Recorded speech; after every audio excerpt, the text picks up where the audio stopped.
Good morning, good afternoon, good evening. My name is Roydell Clarke. Welcome to the channel. So in this video today, we are going to be looking at vulnerable strength. So this will be part of my inner soloist playlist where I take oxymoronic, essentially oxymoronic phrases like vulnerable strength and use that as a foundation for this video. With the idea of developing your inner soloist, which, if you're not familiar with that, I am looking to develop that. This is like video 10, but essentially your ability to understand, dive deep within you, understand who it is that you are, and equipping you with the tool set, mindset, heart set to reintroduce yourself to the world as your most professional and your most passionate self version of you. So that is what it means to be a soloist. Be about you, be a soloist, to chase the lifestyle you were destined to live, with what I am looking to create, the soloist community, with individuals doing the same. So that's the overview.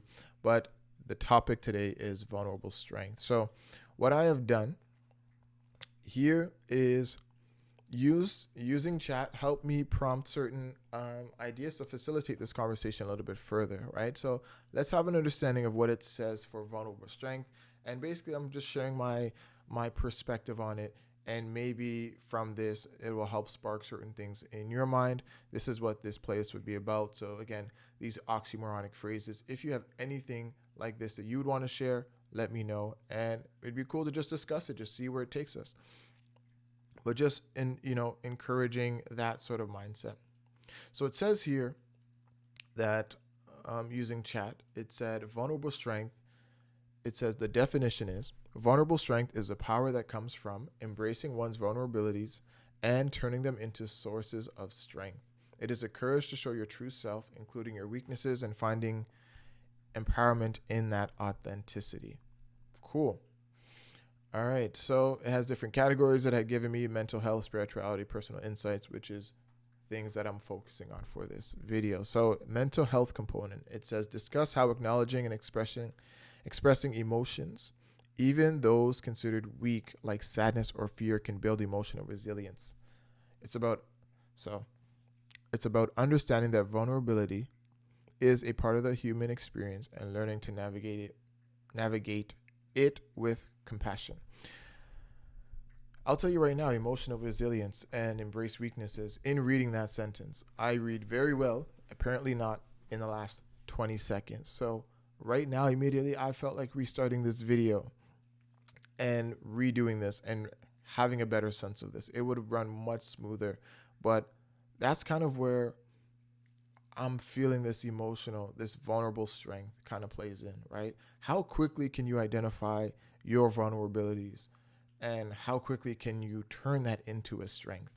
Make it part of your strength. And I think just right now is one way that I've done it. And I think many people can do it too. How quickly can I identify? In reading that, I'm feeling those feelings. Oh man, I'm not pronouncing it correctly.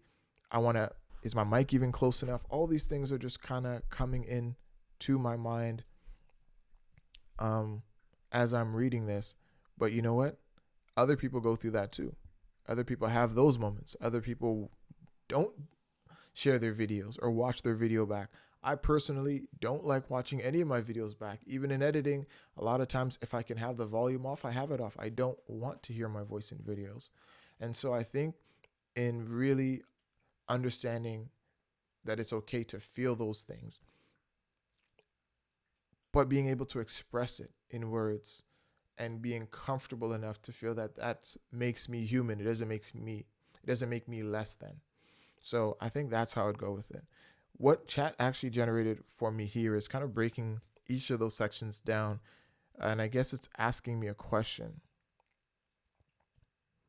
Actually, no, it's not doing that. So you know what? I'm going to actually ask chat. Say, hey, that's cool. And this is learning on the fly, right? Like these are the videos you're going to see, hopefully in a year from now, 6 months from now, 2 years from now, whatever format that it ends up becoming. This is me working on it as we go. So that's cool. I'm telling you what I'm typing. Ask me a given question for each part, right? So that's really kind of the areas that I want to tackle. And let's talk about it. So we have the definition there. I kind of give you my initial thoughts. Sorry about moving the table so much. Embracing vulnerability. What aspects of what?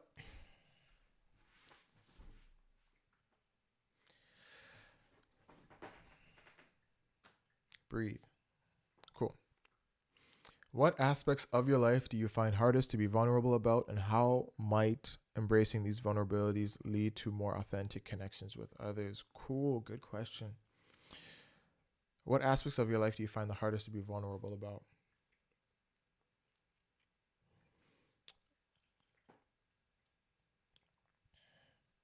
Obviously, the hardest, I think, for me to be vulnerable about is the feeling to, I'm thinking relationship, anything as far as a relationship goes.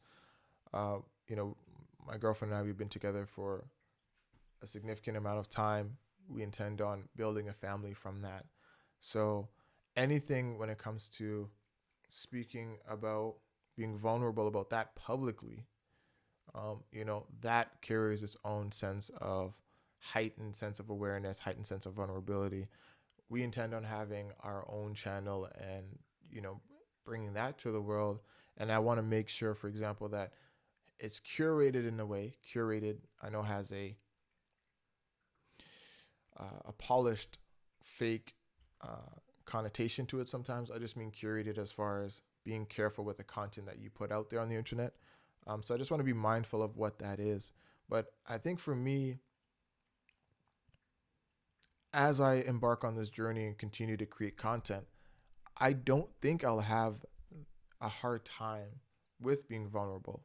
And the reason, and that's the goal, is what I'm saying. Right now, it is tough to be vulnerable. That's part of the reason why in my first 30 videos, this being one of them, I'm not going to share it to social media or Facebook or any of the platforms. I just want to get used to it myself, allow myself to be vulnerable just by even making it public, taking baby steps by not making it public, as far as sharing it to platforms or people who haven't seen me post in a long time who will take interest, right? Just so that part for me is probably the hardest, is to give people access to things that are very important to you, things that I value very deeply, understanding that most people, not most people, a lot of people, there's people out there that are willing to use that to take a jab, either to be a troll because they enjoy just doing that in general, or they personally want you to feel a certain way. So there's that. And I have created a gaming YouTube channel. I have that. And within the gaming community, there's very toxic everything. I don't like to use toxic. It is toxic. Gaming lobbies, very toxic. So you're used to it. So you have comments, YouTube. So I have a hard exterior from that. I've played sports, so I have a hard exterior from that. But it's different for those things than it is for people that know exactly what it is that you are sharing, that you are passionate about, that you care about, and then having conversations on that. So that's kind of what I find the hardest to be vulnerable about. And again, how might embracing these vulnerabilities lead to more authentic connection? Yeah, I think, as I said, by sharing these things, I will now be connected with those that understand what it is that I am doing, right? They will see the vulnerability that I have, and vulnerability connects with vulnerability. That's just what it is. And you see this in positive sense, you see this in negative ways too. But people usually bond over their pain or things that trouble them, right? One thing I've made sure in more recent years is to, once I've made a connection, a good connection I want to share, I no longer make it around, if it was formed from sort of that sort of ideal, I no longer make it about those things. I no longer bond over negativity. Oh, this person over there, or this thing that happened. Change it. Change the dynamic of the relationship. And I think that's how I'll be able to have those connections and build the community that way. Question 2 about the power of imperfection. Can you think of a time when embracing your imperfections led to personal growth or a positive outcome? Embracing my imperfections.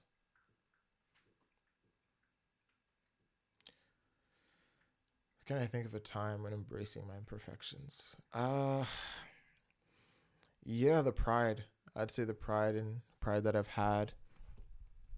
And this is not an interview. This feels a little bit interviewish like, but um, you know, the pride that I had when I work at Walmart. Oh my God, I was embarrassed to the point where I remember seeing people that I knew, and I was working in the electronics section. I would literally like switch aisles, hide behind an aisle while they came around the next one so that I wasn't seen.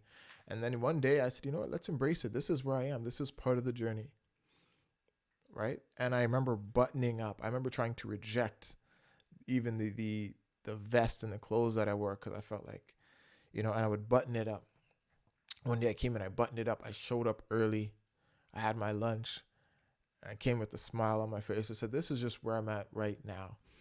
And that was being vulnerable to me, right? Other people, they see it differently. But for me, that was being vulnerable. And then I made it a strength. I started to express to people those things. And people understood. They say, hey, man, like you're in school. I remember having to work a job, and then people would tell me, I'd say, hey, look, I'm here now, but, it's part of the journey. And people would tell me their experience, their job that was like that, their automobile thing that they had to work or something. And then I started to connect with other people, and it just became easier from there, right? Versus it being harder and being hard on myself. I opened myself up. So let's move down to vulnerability, emotional resilience. I'll do one more. I feel like the strength in asking for help. Ooh. When was the last time you asked for help, and how did that decision impact your sense of strength and community? This is an interesting one, actually. And I don't even know if I should share this, but I remember in my final year of university, I had to do an overload of courses. There was a time where I had semesters earlier where I didn't do a full course load. I did 4 courses. And so I had 2 courses that I had to complete. So I had to do an overload. So what that means is you'd have 5 courses per semester. That's considered a full course. I did 6. You have to get permission for that. Very hectic. And at that time, I was still having my gaming channel, gaming a lot. And I had told my girlfriend that just help me graduate, right? I don't know if I can just focus on this. I need you to make sure or help me make sure that I'm not spending excessive hours gaming that I should be used to actually study. And what I said, you know what? I said, look, and again, I had all these courses. I couldn't afford to get out of it. I said, you know what? I know PlayStation consoles and stuff, they have parental control. This was a crazy time. I said, put in what your 4 pins. So I actually had her put in the pin so I couldn't play it, so I could focus on my studies. And that is part asking for help. That's an extreme example. I think that's a very interesting story, but it's just showing, you don't have to be strong in all aspects, right? I know that I'm weak when it comes to the video games. A lot of us are. They're made in the way that one more game. And if you lose, you can't lose. You can't finish on a loss, really. So, a lot of different stuff. But for me, I just feel like uh, asking for help, that all kind of fits with the theme of vulnerable strength. Realize I'm vulnerable. Um, I have these goals that I need to achieve. I have these things that I need to do. But I'm not, it was tough at that time to not get on the game, right? Like, again, I have a YouTube channel. People are commenting. Like, I just wanted to continue with that. But again, the right thing to do was that. So I asked for help. And I said, hey, look, can you just put in this pin and make sure that I don't play? And that's what it came. And I was able to pass my courses, some of them with flying colors, some others, decent grade, just, finish it off 70 something. But got through it. That was the goal. That's what the objective was, able to do it with the help of my partner. So yeah, that's vulnerable strength for you. This is the first video in the series where I actually tackle this idea. I have this whole vision of how I want this to go. This is not how I want it to start off, but I've changed my mind. As you've seen in my earlier videos, I just want to make sure that um, we get the ball rolling here. All right. And people will be able to look back and see what it was at the beginning, see the process, see the time that it took, and see that they have a North Star. They understand what it takes.